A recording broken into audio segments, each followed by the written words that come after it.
Muy buenas tardes y bienvenidos a Todo es Geopolítica en Negocios Televisión, 4 de la tarde, hora central europea, y muy pendientes, precisamente como casi cada día, de la situación en el mundo, con el foco puesto en los diferentes conflictos, con el foco puesto hoy en el ataque masivo que Rusia ha llevado a cabo sobre territorio ucraniano esta noche, en el marco de ese intento de volver a la mesa de negociación, de retomar una tercera ronda de contactos entre las delegaciones de Kiev y las delegaciones de Moscú.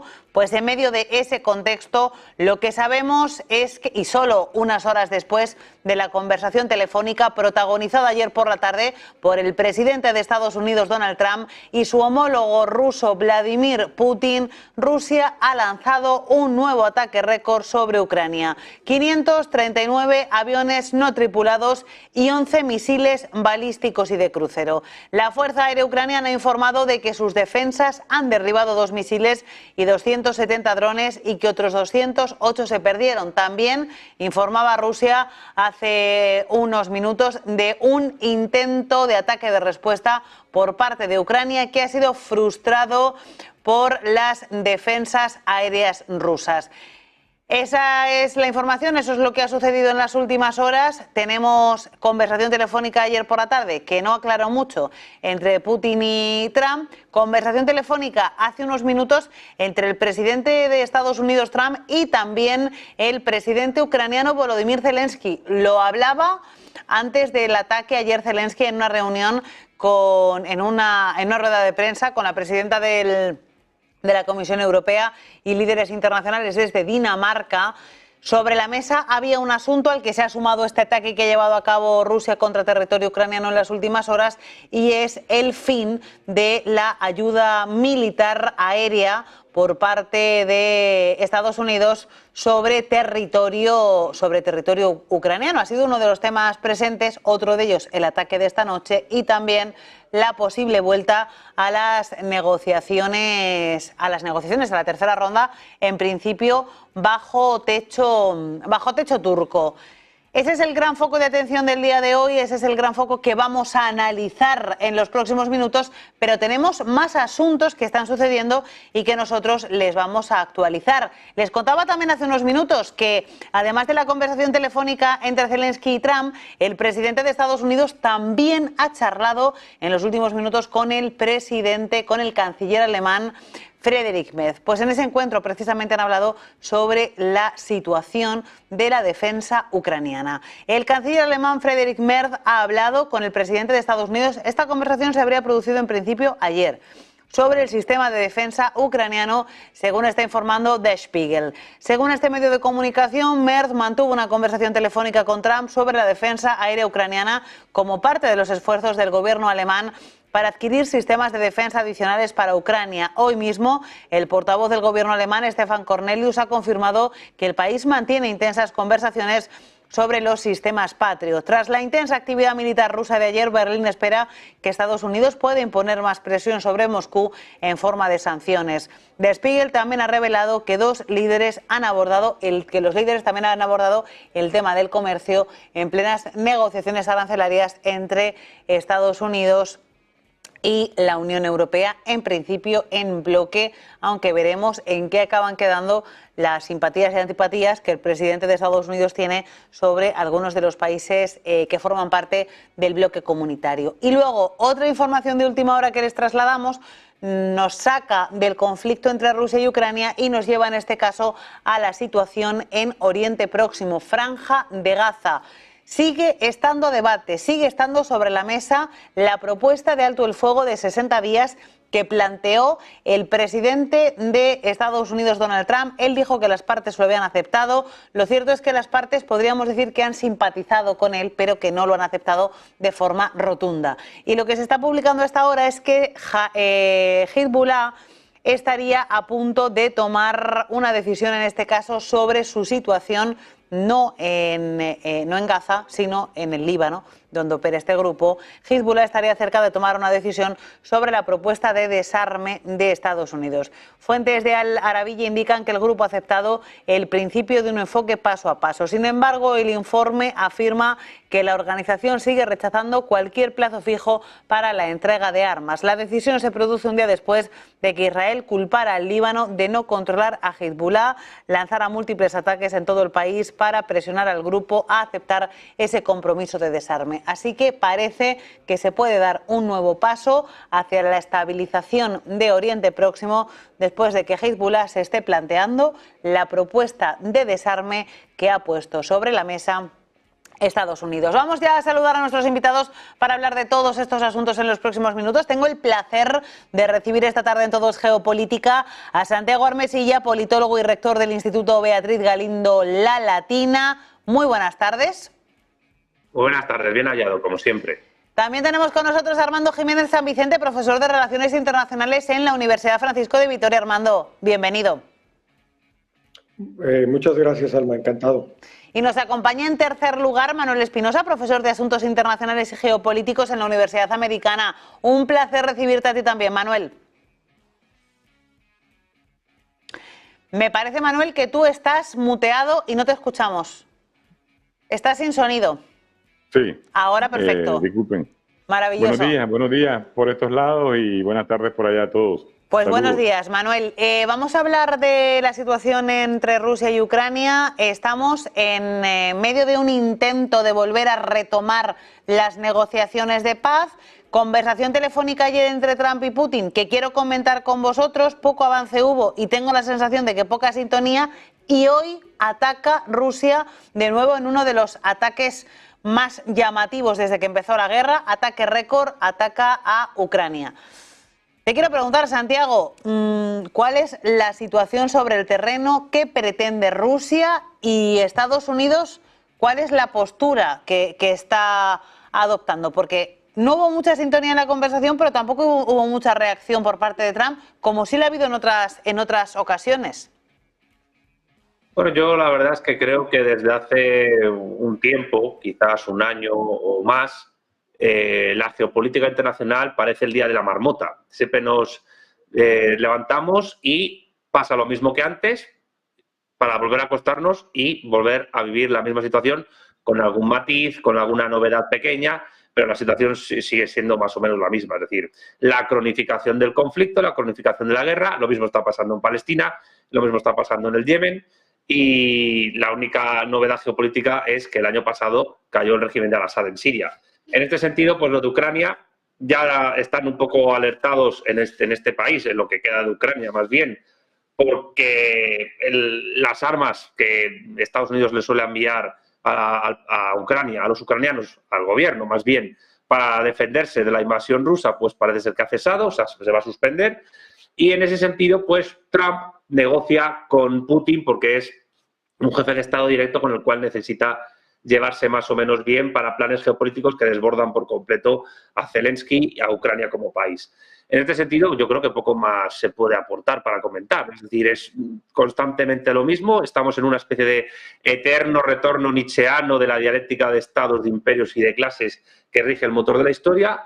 Y, bueno, yo digo lo que digo siempre. Trump tiene muy poco tiempo realmente para poder llevar a cabo todos los planes que quiere llevar a cabo en política exterior. Política interna quizás le vaya un poquito mejor, con matices, y en política exterior está consiguiendo bastante menos de lo que él esperaba conseguir, porque creo que se ha dado cuenta de que el mundo ya funciona de una manera bastante diferente a como funcionaba en el momento, no ya en que él gobernó por primera vez, sino incluso hace 20 años. 30. Junior, sí. Entonces, mi conclusión es básicamente que... ¿Perdón? Sí. No sé qué pasa por ahí. Bueno, que decía que Kiev convoca una reunión de urgencia para tratar esta cuestión, pero poco más puede hacer Zelensky. Se dice que si va a recibir una llamada de Trump no lo tiene muy claro. En fin, es un cuento de nunca acabar. Y la verdad es que da la sensación de que vivimos en un perpetuo año 2024, porque este 2025 es muy parecido al anterior. Sí, efectivamente, parece que vivimos un poco en el día de la marmota. Santiago, decías que Zelensky tiene poco margen de maniobra. ¿Cuánto margen de maniobra crees que tiene Trump, Armando? Bueno, yo coincido con Santiago que es impresionante cómo el presidente Trump, en un periodo muy pequeño de tiempo, que lleva unos cuantos meses, ha logrado cambiar no nada más las condiciones domésticas en su país, con muchas de las variables que se propuso en campaña, sino que también en materia de política internacional ha redefinido la posición y la política exterior de los Estados Unidos. Evidentemente, la capacidad para cambiar al mundo lleva más tiempo y es mucho más compleja que lo que puede hacer en su propio territorio, pero creo que es un negociador neto y ha mantenido esos procesos de negociación abierta. En el caso del conflicto entre Rusia y Ucrania, es muy evidente que está buscando cerrar ya una negociación. Ha tenido diferentes etapas, unas más conciliatorias, otras un poco más agresivas. El Kremlin, cuidando un poco lo que se llama salvando cara, el día de ayer lo que comentó fue: sí, estamos dispuestos para negociar, pero va a ser también dentro del marco de nuestros objetivos y queremos una intervención limitada de los Estados Unidos. Ya el presidente Trump está ayudando muchísimo en el sentido de que le ha retirado parte del apoyo a Ucrania. Eso va a forzar también a Ucrania a sentarse a la negociación, no nada más en la parte económica, sino los compromisos que había hecho Biden de armamento, que incluyen más de 100 misiles Hellfire, los 250 sistemas de precisión GMLRS, estos mecanismos de defensa Patriot, el misil tierra-aire Stinger y más de y todos estos proyectiles de artillería de 155 milímetros de alta explosividad, pues ya no van a llegar a Ucrania. Esto la pone en una posición de desventaja que obviamente está aprovechando Putin, porque lo que quiere hacer es consolidar su posición estratégica en estos territorios que ha venido llegando, invadiendo, y que ahora son parte vital de la negociación entre estas partes. Pero la buena noticia es que están siendo forzados a sentarse a negociar y muy posiblemente el lugar donde se lleven estas negociaciones va a ser en Turquía. En el corto plazo podemos estar hablando de esta posibilidad, no nada más de un alto al fuego, sino de un acuerdo de mediano y largo plazo entre estas dos naciones en conflicto. Ahora os quiero preguntar también precisamente por esa información que estamos manejando esta semana de la limitación, la reducción de la ayuda aérea de Estados Unidos a Ucrania. Pero antes de entrar en esa parte, bueno, pues quiero preguntarle también a Manuel por lo mismo que le he preguntado a Santiago y a Armando. ¿En qué situación se encuentra ahora mismo la guerra y en qué situación se encuentra la relación de Putin y Trump? Manuel, quítate el mute porque no te escuchamos. Ahí está. Ahora, perfecto. Sí, en realidad hay una evidente línea de comunicación ya mucho más fluida entre el gobierno norteamericano en la cara de la administración Trump con el gobierno de la Federación Rusa, ¿verdad? Sobre el tema de Ucrania. Pero este tipo de temas y negociaciones pues tienen muchas aristas. En primer lugar porque se anuncia que es como al principio una decisión unilateral del secretario de Defensa norteamericana. Tanto poco serio, dudoso, porque los norteamericanos son parte de una alianza político-militar con la OTAN. Sin embargo, se trata de suspender el envío de aquel tipo de armamento que bien Armando mencionaba, pero que Ucrania tiene todavía en stock y que en cualquier momento pues puede virar para atrás, como es el estilo de Trump, ¿verdad? Tirar y encoger los temas que él aborda y mantener esto como una jugada de presión contra Rusia, ¿verdad? Para volver al tema de restituir el apoyo armamentista a Ucrania. Por eso es que nosotros vemos que Rusia no está perdiendo el tiempo. Rusia tiene montada ya toda una operación de verano, está en pleno zafarrancho de combate, está golpeando masivamente, como vimos el golpe de anoche, y con gran éxito. Sin embargo, me parece a mí que este tipo de ecuación de tres, Ucrania, Rusia, Estados Unidos, no puede despejarse si no involucramos a uno de los actores principales de esta guerra, tanto en el plano europeo, en el tablero ucraniano, como en el plano del Medio Oriente entre Israel e Irán. Me refiero a Inglaterra. Miren, Inglaterra prácticamente desde hace siglos lleva una estrategia geopolítica muy estructurada hacia Rusia, de no permitirle dominio en Asia Central, de evitarle la salida a los mares cálidos, como el Golfo Pérsico, o como es llegar hasta las profundidades de la India, que en las realidades actuales geopolíticas eso se ha modificado. Ustedes pueden ver las relaciones la India, Rusia, son muy efectivas desde el tiempo de la Guerra Fría. Las relaciones con Irán, ¿verdad? También son muy efectivas y todavía en este tiempo ya de guerra con Irán.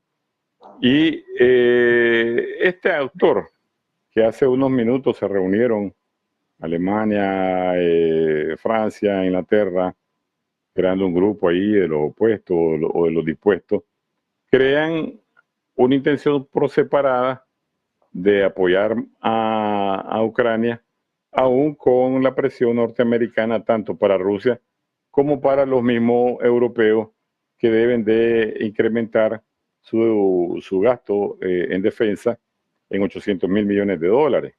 Entonces, tenemos que ver cómo ha venido articulando la guerra en Ucrania, Inglaterra, a disposición de que el anglosionismo pudo arrastrar a los Estados Unidos a una guerra que Trump dice no es mía, yo no la inicié, fue Biden, ¿verdad? Fue Obama. Entonces, lo que quiere es mantener una tenaza de presión hacia Rusia, mantener una tenaza de presión hacia Europa, tener el tiempo posible para armarse, y ese es un eje de contención a futuro, a mediano plazo, contra Rusia. Por eso la lógica es que Rusia sigue avanzando. Entonces, habría que ver todo lo que está haciendo Inglaterra para que ese conflicto no se detenga a pesar de las acciones que tiene Estados Unidos en función de Rusia y Ucrania. Porque también hay una seria fisura entre Inglaterra y Estados Unidos. Os quiero preguntar por un tema que habéis tocado de forma de soslayo, no sé si creo que Santiago y Armando, el que tiene que ver con la noticia que esta semana hemos estado digiriendo y analizando, y es la paralización de la ayuda en forma de defensa aérea por parte de Estados Unidos a Ucrania.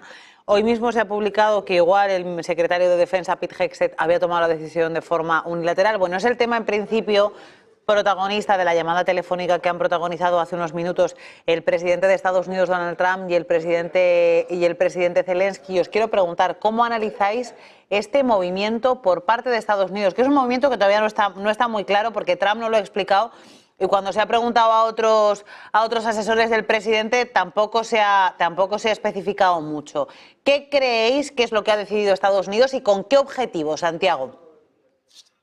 Bueno, yo en la línea de mis dos apreciados compañeros de tertulia de hoy de análisis, creo que las prioridades de Estados Unidos son muy claras respecto a cuál es el actor principal en esta guerra, que es Rusia y no Ucrania.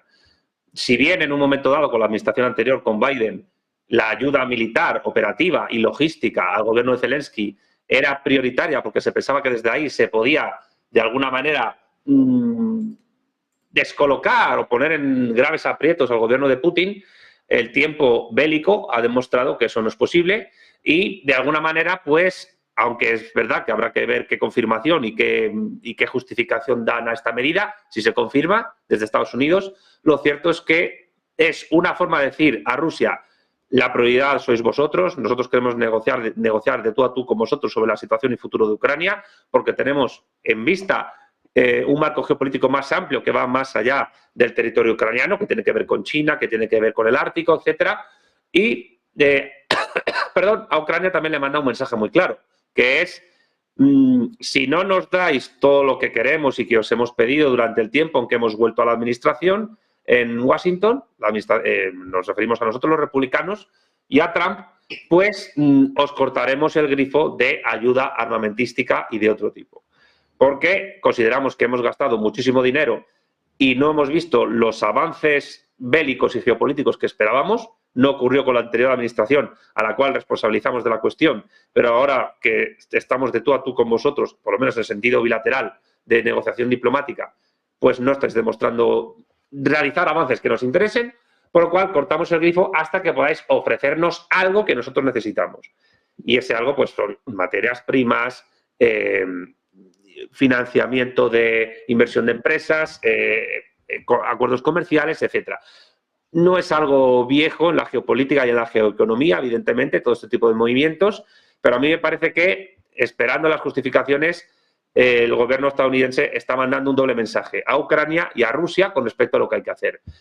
Para Donald Trump, el gobierno de Zelensky es más bien una rémora, un problema, un obstáculo para avanzar en los planes y programas geopolíticos que Estados Unidos tiene con respecto a Rusia, pero también con respecto a Ucrania y el resto de Europa Oriental. Y evidentemente no va a dar más dinero, y las armas son dinero también, cuestan dólares, hay que imprimir mucho dólar para mantener la industria armamentística, para mantener la marina, para mantener los satélites, para mantener a Elon Musk, que a lo mejor acaba deportado, como dijo hace poco Trump, y evidentemente como dinero no es solo la moneda, sino que hay otras formas de dinero, aunque la especie moneda ha negado al género al final de la historia, pues lo que está claro es que Trump está mandando un mensaje muy claro a Zelensky de que no estás cumpliendo con los objetivos, o mejor dicho, no estás cumpliendo con las órdenes que nosotros te dimos. Y por tanto, también mandamos así un doble mensaje a Rusia, somos conscientes de la situación, vamos a entablar lo antes posible, porque además esto va a repercutir en otros centros geopolíticos importantes, he mencionado a China, he mencionado al Ártico, también Oriente Próximo. Vamos a negociar los verdaderos actores del planeta, que somos las grandes potencias, y Ucrania en absoluto lo es. Yo creo que está clarísimo. Fernando, ¿estás de acuerdo con la claridad de ese mensaje? Sí, claro. Yo creo que hay un mensaje clarísimo de que este es el momento para negociar. Trump es un negociador neto. Como decíamos, trae una muy buena racha con logros muy importantes en la agenda política interna y económica, como también en algunos temas de política internacional, sobre todo en la parte comercial, y bueno, y en África también de política exterior, de convencer a dos países en conflicto desde hace muchos años a sentarse a la mesa a negociar. Entonces, creo que también es un momento geopolítico importante en el sentido que en el verano las capacidades de movilización rusa son mucho más fuertes y son los tiempos en los que avanza en la conquista de territorio, y que esto tiene pues un impacto muy negativo tanto para la integridad territorial de Ucrania como para el número de personas o vidas que se pierden en estas temporadas. Entonces es fundamental impulsar a las partes a que se sienten a negociar, y es precisamente lo que está haciendo Donald Trump, jugando con ambos en temas que les interesa, en temas que les preocupa, y tomando este rol de actor mediador y al mismo tiempo un poco en coordinación con la doctrina de Roosevelt, con la doctrina de otros actores, es buscar una construcción de consensos que dé estabilidad, no nada más en la región, sino a nivel internacional.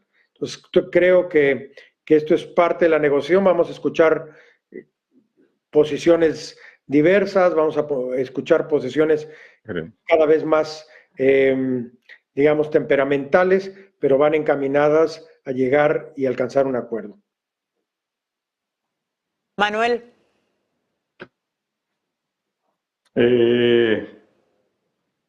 Pido prestar atención a algo muy interesante. De nuevo con el actor que quiero poner en prospección. Para el 1 de octubre será posible nombrar a un nuevo jefe de la inteligencia británica, el MI6. Una mujer, Blaise Florence Metrewell. Ella fue oficial operativo en 2 décadas, tanto en Europa como en el Medio Oriente, para unir esos 2 focos de tensión geopolítica y entender de que la cartera ucraniana por parte de Inglaterra no va a ser soltada aún con las acciones de Trump. ¿Por qué? Porque Trump también está dividido en 2 frentes. Uno, en su lucha con el poder profundo anglo-sionista, anglo-norteamericano sionista, ¿verdad? Y también otro con la clara proyección estratégica que tiene Inglaterra, tanto para el plano europeo en Ucrania como en el Medio Oriente. Entonces, sirva esto para entender de que, si bien es cierto, Zelensky sin la OTAN hace rato hubiera desaparecido ese régimen fascista, aún pues tiene X o Y capacidades menores defensivas, pero que no están agotadas. Y lo que se trata es de que con urgencia entre la asistencia europea más fuerte a Ucrania, porque la verdad de las cosas es que, decía la otra vez, en el 2012, Henry Kissinger aseguró que 10 años más tarde Israel no iba a existir más. Israel también es un proyecto de los ingleses después de la Primera y Segunda Guerra Mundial, hasta la fecha. Y entonces tuvieron que arrastrar a Rusia a una guerra que inició en el 22, ¿verdad? Para que eso no sucediera mientras se ampliaba el proyecto estratégico geopolítico en Medio Oriente de la construcción del Gran Israel. Entonces, cualquier cosa puede pasar en la llamada con Trump y Zelensky. Lo interesante es ver qué tanto eso sí realmente va a infligir una derrota a Ucrania, militar o política, diplomática, o le abre más puertas a que el rol europeo, sobre todo, que empuja a Inglaterra ahí, de alguna u otra manera llene cierto vacío que pueda dejar esta ronda de pláticas y negociaciones que tenga Trump con Zelensky. Vamos a cambiar, si os parece, de tercio, y vamos a cambiar también de zona geográfica del mundo y nos vamos a enfocar en el conflicto abierto en Oriente Próximo. De momento la situación parece que está más o menos estabilizada, aunque yo tengo la sensación de que las partes se están rearmando y se están reposicionando para volver a un escenario bastante parecido al que estábamos antes de la guerra de los 12 días. ¿Estáis de acuerdo conmigo o creéis que realmente algo ha cambiado, Santiago?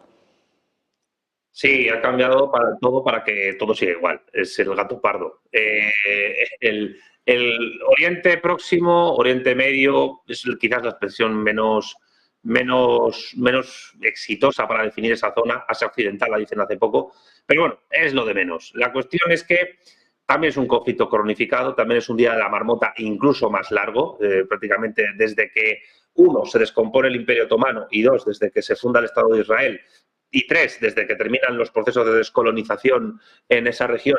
Todo esto se va desarrollando más o menos de la misma manera. Y al final, pues, ¿qué son las treguas? Las treguas no son la instauración de una paz. Una tregua no es más que un interregno, un intermedio en una batalla o en una guerra. Y se toma para ganar tiempo, para rearmarse, para recolocar personas, organizaciones, tácticas y estrategias sobre el terreno a corto, medio y largo plazo, para después de la tregua seguir actuando. Pero evidentemente, como en toda guerra, la paz es siempre la paz que impone el vencedor. No hay una paz neutral, la paz siempre tiene un victorioso que es el que logra imponerla. La Pax Romana, el Imperio Romano, la Pax Americana en Europa después de la Segunda Guerra Mundial y, perdón, pues otro tipo de paces en otros lugares del mundo. Así que, por mucho que, por ejemplo, Hamás diga estar satisfecho con las garantías de la nueva tregua que haya, pues lo mismo podría decir Israel en un momento dado, pero la satisfacción o no respecto a estas treguas es completamente irrelevante. Lo que importa es ver cómo se reorganizan los grupos en conflicto dentro de ese periodo para volver a avanzar en los actos hostiles después. Pero la tregua está dentro de la guerra, está dentro del acto hostil. Y evidentemente, mientras no haya paz, y la paz, insisto, siempre es la paz de la victoria, la paz del victorioso, del vencedor, y en las guerras hay vencedores y vencidos, pues esto seguirá siendo un gato pardo barra día de la marmota barra eterno retorno de Nietzsche que nos va a tener muy entretenidos a los analistas políticos y geopolíticos de todo el mundo durante mucho tiempo, y eso está bien porque también nos da de comer, pero evidentemente más allá de eso, pues ya me gustaría a mí no tener que comer comentando pues la guerra que ocurre en Oriente Medio, pero así es la vida. Armando, ¿estás de acuerdo con la situación o crees que verdaderamente sí que se ha producido una... ¿Estados Unidos ha conseguido desequilibrar el equilibrio de fuerzas que había hasta el momento o no? Yo soy un poco más optimista y creo que sí hay nuevas condiciones. Y creo que también coincido con Santiago que lo aprovechan las partes para reagruparse, rearmarse, definir las nuevas estrategias, pero también las condiciones han cambiado. Y en esta ocasión, después de varios meses de conflicto, Israel ha salido muy fortalecida, habiendo desactivado, habiendo desarticulado toda la cadena de mando y las principales figuras dentro de esa cadena de mando. Además, también ha sido muy mermada su capacidad militar, su infraestructura, aunque se especula que todavía tiene mucho armamento escondido bajo tierra, sin lugar a dudas ha tenido un impacto muy significativo en estos grupos. E Irán también, que ha sido el financiador, que ha sido el que ha apoyado estos temas, no encontró un eco como esperaba en este conflicto ni de Rusia ni por parte de China y lo ha tenido y lo ha forzado a tener una posición más prudente de negociación, de trabajo con los cuerpos diplomáticos que están buscando estabilidad en la región. Entonces, creo que las condiciones están dadas para avanzar, como no se había avanzado antes, pero el riesgo de que esto es un polvorín y que en cualquier momento alguna de las partes pueda aprovechar la coyuntura si ve una ventaja y volver a esta ya casi perenne situación de conflicto en la región, pues es también altamente probable. Pues también quiero conocer la opinión de nuestro tercer invitado, Manuel. Manuel, vuelves a estar muteado.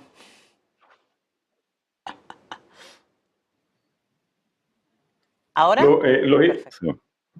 Lógicamente Israel ha tenido un avance progresivo en su expansión regional, esa estrategia de avance indirecto, golpeando posiciones de avanzada forpost que tenía Irán, tanto en el Líbano como Palestina, organizaciones como el Hezbollah o Hamas. Pero tenemos que entender de que Hamas, por ejemplo, es controlado por el servicio israelí Mossad y también por la inteligencia británica de nuevo, ¿ya? Entonces,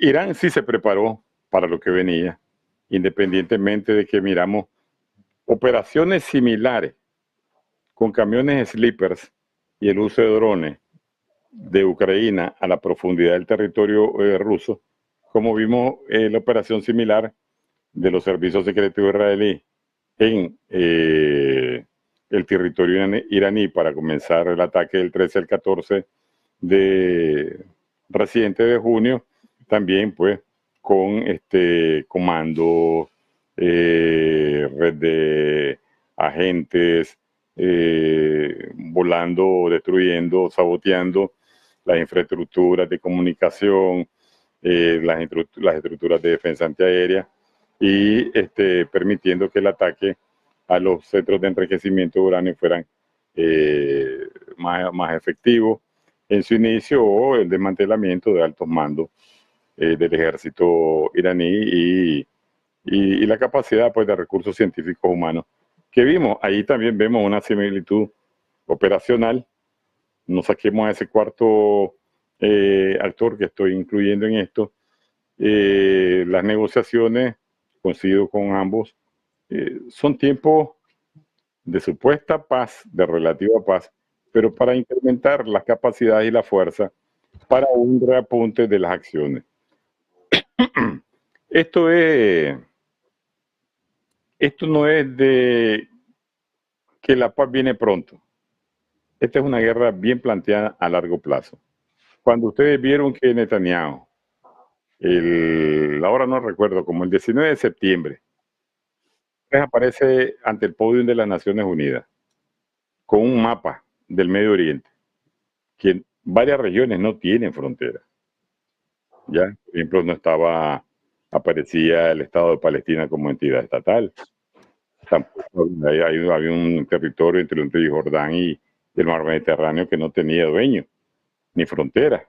Ya eso tiene una clara lectura de avance total expansionista. Entonces, con Irán, el tema de la amenaza nuclear no es un tema muy fácil, porque estamos hablando de empleo, de armamento, de destrucción masiva, que convierte esto en un tema de guerra civilizatoria. Por eso las treguas a veces sirven para los que van perdiendo, no para los que van ganando. Pero en este caso, si realmente tratamos de ser balanceados con lo que ocurrió el 13 de junio hasta que terminaron las hostilidades de intercambio de ataque entre Israel e Irán, pudimos ver de que la respuesta de Irán, aún cuando en el inicio fue golpeado, tuvo una retaliación efectiva. Nunca nadie había tocado el corazón de Tel Aviv, y con misiles hipersónicos, ¿ya? Aún con el apoyo de países vecinos como Arabia Saudita u otros que contenían el ataque masivo aéreo de los misiles iraníes. Sin embargo, muchos fueron impactados, pero eso es apenas el inicio de lo que ya inició.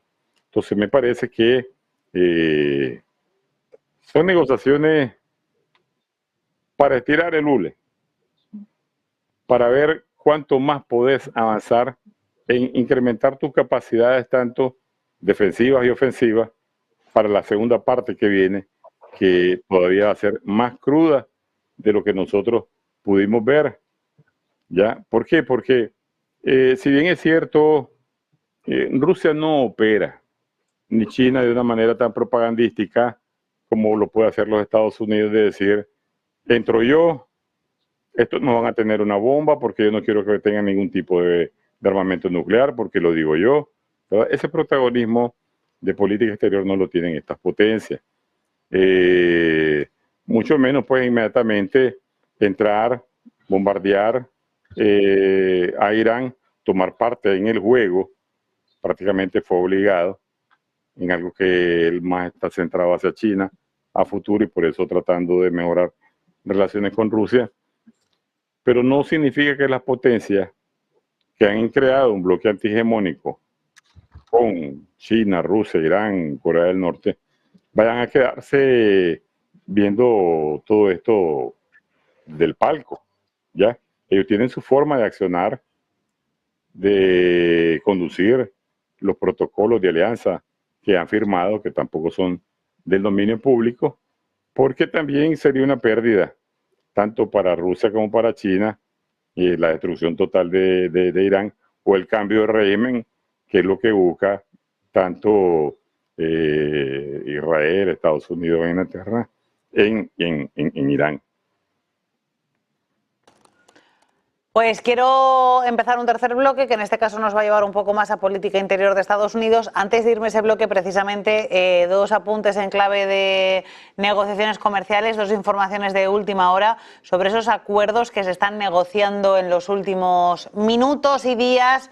En primer lugar, Estados Unidos está planeando restringir el uso de chips de inteligencia artificial en Malasia y Tailandia por las preocupaciones sobre China. La administración Trump pretende restringir los envíos de chips de inteligencia artificial de empresas como Nvidia a Malasia y a Tailandia como parte de una ofensiva contra el presunto contrabando de semiconductores a China. Según personas familiarizadas con el asunto, un borrador de norma del Departamento de Comercio norteamericano busca impedir que China, a la que Estados Unidos ha prohibido la venta de procesadores de inteligencia artificial avanzados de Nvidia, obtenga dichos componentes a través de intermediarios en ambos países del sudeste asiático. Eso, según las fuentes conocedoras del asunto, la norma aún no está finalizada y podría cambiar. Y la otra información de última hora nos lleva al acuerdo comercial que estarían firmando, en este caso, Estados Unidos y Suiza, porque es probable que el acuerdo contenga una exención arancelaria al impuesto a los productos farmacéuticos para Suiza. Según personas familiarizadas con el asunto, el borrador del acuerdo comercial entre Estados Unidos y Suiza incluye una disposición que otorga al país europeo un trato preferencial en las investigaciones de seguridad nacional en curso con el fin de evitar aranceles a las exportaciones farmacéuticas. La cláusula no garantiza que Washington se abstenga de imponer aranceles a la industria considerada vital para Suiza. Afirman que la redacción pretende interpretarse como un compromiso de ambas partes de cooperar para evitar tal medida mediante la llamada investigación en la sección 232. Bueno, pues os quiero preguntar por negociaciones comerciales del presidente de Estados Unidos, de Donald Trump, que vuelve a amenazar con la imposición de aranceles de forma unilateral, como ya pasó el día 2 de abril, el famoso Día de la Liberación. Santiago, ¿hasta qué punto es creíble esa postura del presidente de Estados Unidos, Donald Trump? Dice que puede volver a imponer aranceles tremendamente altos y ya hemos visto cuál ha sido su juego durante estos meses. Bueno, es parte de su estrategia política de negociación, que es forzar al otro a que se aproxime a sus posiciones iniciales, a sus objetivos iniciales. A veces le sale, a veces no le sale, y si no le sale, pues lo vuelve a intentar hasta que le salga, y si no le sale, pues nada, mala suerte, porque también así es la vida de la negociación en política, en negocios y en otro tipo de ámbitos, por lo menos tal y como él lo entiende. De todas maneras, todo lo que tenga que ver con el, vamos a llamarlo así, el hardware que permite la producción y desarrollo del software de la llamada inteligencia artificial, no depende única y exclusivamente de Estados Unidos. También China es un actor en juego y luego está sobre muchos países de la Unión Europea que no han tenido un desarrollo de tecnología de inteligencia artificial al nivel de estos dos colosos, pero sí le vende información que es procesada a través de IAs a las tecnológicas estadounidenses. Con lo cual, digamos que estos son los tres grandes focos de producción de hardware y software que tienen que ver con inteligencia artificial, más luego hay que tener también en cuenta a Rusia y a la India en menor medida, pero claro, es muy fácil, me parece que esto también hay que tenerlo en cuenta, por parte de Estados Unidos imponer para negociar aranceles a países como los que has mencionado o a otros del llamado sur global, antes llamado tercer mundo, porque son países que y ya lo están tratando algunos analistas, son países que se están quedando atrás y se van a quedar muy atrás en lo que se refiere a la producción de esta tecnología, de esta prácticamente ya quinta revolución industrial que supone la llamada inteligencia artificial. Es decir, que en este siglo XXI los países que no desarrollen a todos los niveles esta tecnología se van a quedar muy por detrás del resto de que si lo hagan. Con lo cual se va a abrir una brecha en IA, una brecha que va más allá de la llamada brecha digital de hace unos años, que me da la sensación de que si no hay cambios drásticos a nivel internacional geopolítico y geotecnológico y tecnológico-político, van a ser irreversibles. Y no digo nada, lo que ocurra es algo que ha mencionado alguna que otra vez la analista Covadonga Torres Asiego, que también ha pasado alguna vez también por este espacio audiovisual, que en el momento en que la brecha entre estados, que también es una dialéctica de clases de estados y de imperios, en lo que se refiere a la tecnología de la inteligencia artificial, se una a la brecha que se puede desarrollar, aunque hay analistas que dicen que esto es un bluff, que es una especie como de burbuja bursátil empresarial, pero eso está por ver. Cuando se una la tecnología, la brecha de la tecnología por inteligencia artificial a la brecha que se pueda desarrollar en el momento en que se aplique y se implante y se desarrolle la computación cuántica, como dice Covadonga Torres Asiego, entonces sí que vamos a ver unas brechas enormes entre estados, entre imperios y por supuesto también entre clases sociales, que es el motor de la historia, por lo menos desde el materialismo político, que es el marco teórico que yo sigo. Lo que tengo claro es que esos aranceles los puede poner Trump a estos países porque tampoco quieren que se desarrollen ni que lleguen a los niveles de Estados Unidos en desarrollo de IA, ni tampoco quieren que adquieran tecnología de IA que es desarrollada por el gran competidor de Estados Unidos, esto que es la República Popular China. Con la Unión Europea no tiene ningún problema porque la Unión Europea le entrega casi de gratis información para el desarrollo de software de IA a Estados Unidos sin ningún tipo de filtro, de menoscabo. El problema es cuando esto se quiera desarrollar pues, en países de Iberoamérica, de África, del sudeste asiático o de Oriente Medio. Estos se van a quedar tremendamente atrasados con respecto a todo esto. Quiero insistir en ello, pero también termino con este análisis, que la brecha geotecnológica, si se permite este término, que me lo acabo de inventar, o no lo sé, unida a la brecha geopolítica que ya existe, seguramente sea una brecha mucho mayor, mucho más inalcanzable y mucho más grande que las brechas geopolíticas y geoeconómicas y geotecnológicas producidas por las 4 revoluciones industriales anteriores. La del carbón y la máquina de vapor, la de la electricidad, la de los combustibles fósiles y la de la informática y los microchips, de la cual esta de alguna manera es también una continuación y una profundización o andamiento. Quiero cerrar, pero insistir en ello. Este siglo XXI puede ver unos saltos y unas diferencias enormes entre economías que las mediciones en PIB, Producto Interior Bruto nominal per cápita o de capacidad poder adquisitivo e incluso de índice de desarrollo humano no van a poder solventar y habría ya que plantearse desde un prisma simplemente desde la teoría económica o de la economía práctica, entender que incluso estas marcas de Producto Interior Bruto no sirven para realmente calibrar el poder, hegemonía y soberanía de los estados en este siglo. Así que Trump se puede permitir el lujo de hacer eso, pero porque está compitiendo contra China, que es el único país que de verdad puede, digamos, pues rascar en la barbilla a Estados Unidos en lo que respecta a que va a ser la gran revolución tecnocientífica sin duda de este siglo. E insisto, como dice Covadonga Torres Asiego, veremos cuando esto se conecte con la computación cuántica qué salto tecnológico y social vamos a sufrir, porque lo que estamos viviendo ahora con la IA es un juego de niños con lo que podría llegar después.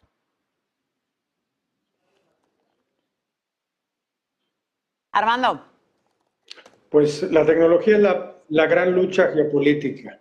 Los microchips o semiconductores es el eje de una de las áreas de mayor conflicto. ¿Por qué? Porque la tecnología no solamente te permite tener competitividad internacional, las empresas más valiosas en las diferentes bolsas occidentales son tecnológicas, las que han estado impulsando el desarrollo y el crecimiento económico, sobre todo en Estados Unidos, son las tecnológicas, sino también por su vinculación con la industria militar. Cada vez más se necesitan desde satélites para misiles, para drones, cada vez microchips mucho más sofisticados. Hay que recordar que Estados Unidos perdió gran competitividad, que de tener cerca del 80% en menos de 12 años bajó a menos del 30%, que esto lo ha venido capitalizando principalmente Taiwán y en parte también China.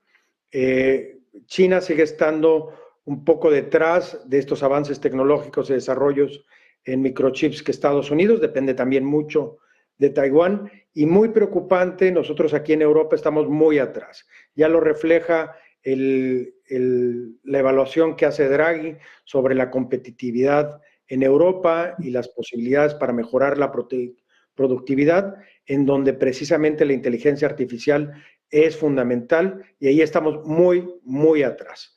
No somos un jugador relevante o importante, pese a los programas que ha tratado de desarrollar la Comisión Europea con subvenciones, no compiten con los 500 billones de dólares que puso en la mesa el gobierno de Biden y que no han dado tampoco los resultados esperados.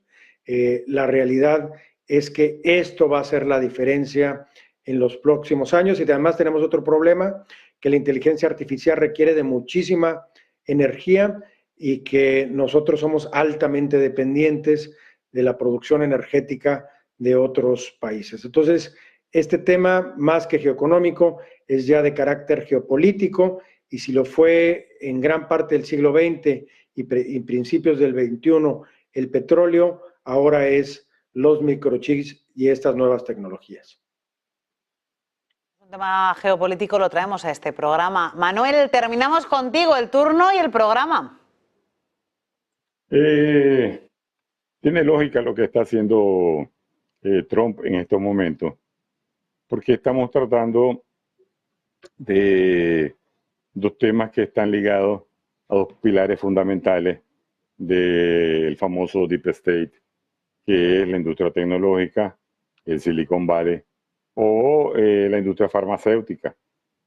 Si bien es cierto, Trump no estará ligado a toda esta industria corporativa, tecnológica y farmacéutica, pero la realidad es que si él quiere convertir el MAGA, ¿verdad?, el hacer más grande de América de nuevo, no puede descuidar aquellos lados flacos donde otros competidores en estos planos están logrando mucho alcance.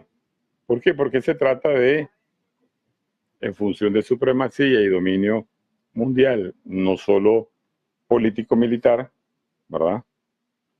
Porque también el complejo militar industrial, como Wall Street o como toda la línea de los recursos estratégicos de gas y petróleo, son parte de esos componentes, esos pilares principales que tienen que de alguna u otra manera no solo mantener, sino desarrollar las capacidades a futuro de Estados Unidos como potencia hegemónica. No ha renunciado ella a ocupar ningún segundo, ni tercero, ni cuarto lugar.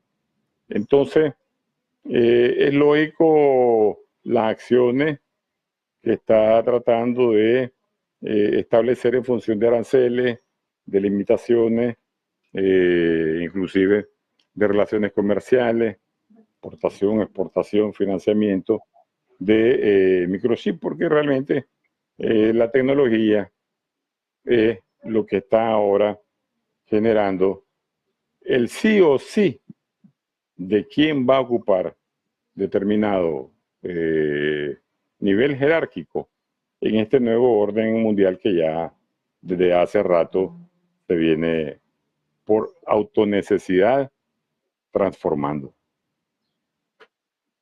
Pues así es como nos vamos a despedir. Muchísimas gracias a los tres por habernos acompañado. Ha sido un placer. Santiago Armesilla, politólogo y rector del Instituto Beatriz Galindo, La Latina. Armando Jiménez San Vicente, profesor de Relaciones Internacionales en la Universidad Francisco de Vitoria. Y Manuel Espinoza, profesor de Asuntos Internacionales y Geopolítica en la Universidad Americana. Gracias a los tres, un placer y muy buena tarde. Qué gusto. Chao. Hasta luego. Pues así termina Todo es Geopolítica, unos instantes de pausa y volvemos con la segunda parte de Rolling Stocks en Negocios Televisión, que en Europa sí hay cotización.